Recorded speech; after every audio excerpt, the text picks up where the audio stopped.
Miss, kain tayo. Puro ka na lang kain, kain. Ako, kailan mo kakainin?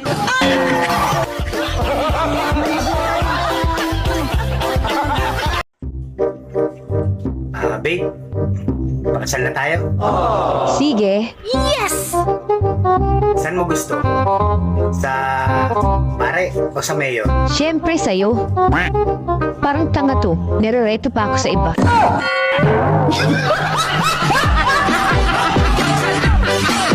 Hi sir, ano po hanap nyo? Yung number mo.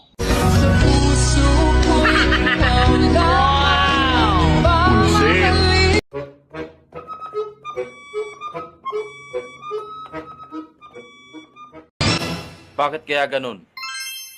Wala ka naman utang sa akin. What? Pero nagkaka-interes ako sa'yo.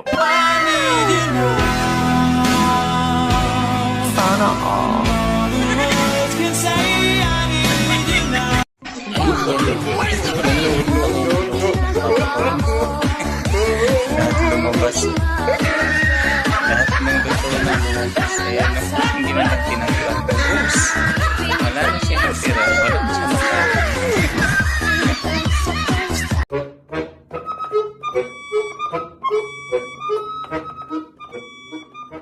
Hoy, bantayan mo jowa mo.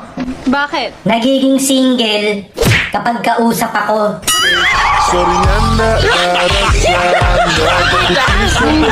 Alam mo, gustong-gusto kitang awayan. Bakit? Para patulan mo ako.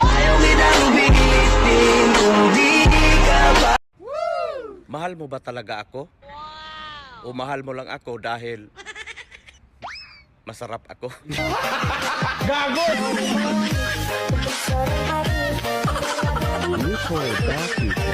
Ano? Sinabihan ka na pangit? Ba't hindi mo sinapak? Hay, sa sunod sa pakin mo. Alam naman niyang pangit ka, sinabi pa niya. Tinagto ito.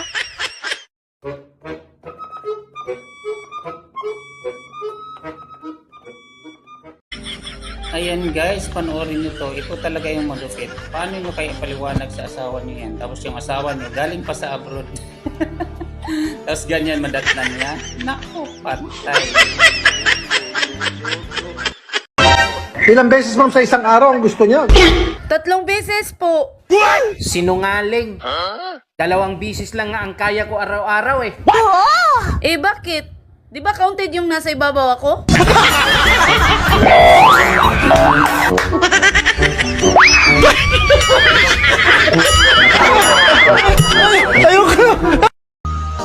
Kung ako ang jowa mo, aalagaan kita tulad ng halaman. Didiligan kita ng 3 beses sa isang araw.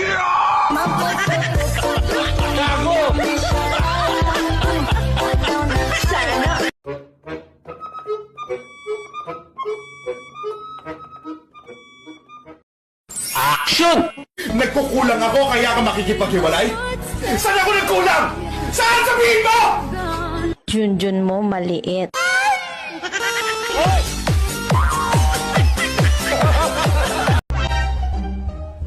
Be, ang laki ng problema ko. Huwag mo sabihin problema mo. Dapat, problema natin. Mag-asawa tayo eh.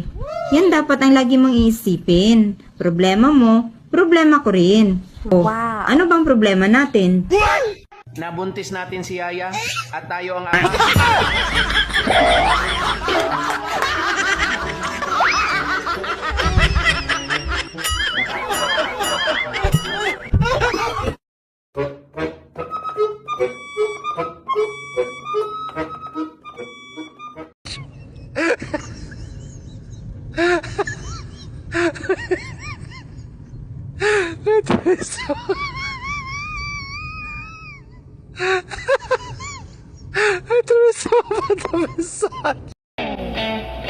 Honey, nung binata ka pa, sino nagmamasahe ng ulo mo kapag sumasakit?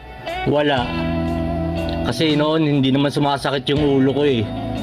Ayaw, naman ay mag-aasama.